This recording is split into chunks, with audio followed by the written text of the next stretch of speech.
Pourquoi est-ce qu'on se lève pour manger la nuit? Et puis, qui a eu l'idée de faire ça? Qu'est-ce que ça peut bien nous rapporter de plus qu'un autre repas? Assalamu alaikum! Bienvenue dans cette série Ramadan. Aujourd'hui, vous l'aurez compris, on va parler du suhoor. Tu crois que le suhoor a été instauré uniquement pour que tu n'aies plus faim pendant la journée ou que tu puisses mieux tenir? Sache qu'il y a une autre sagesse bien plus belle derrière ce repas. Le suhoor, c'est le repas qu'on va venir prendre juste avant l'aube.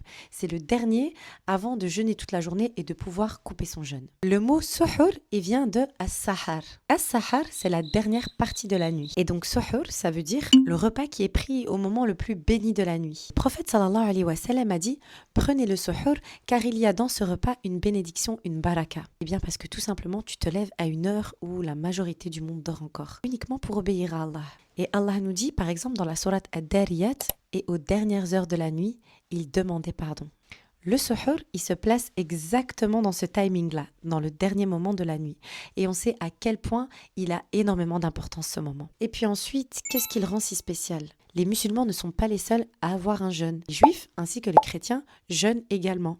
Et le prophète sallallahu alayhi wa sallam nous a dit dans un hadith, ce qui distingue notre jeûne de celui des gens du livre, eh bien c'est le suhoor.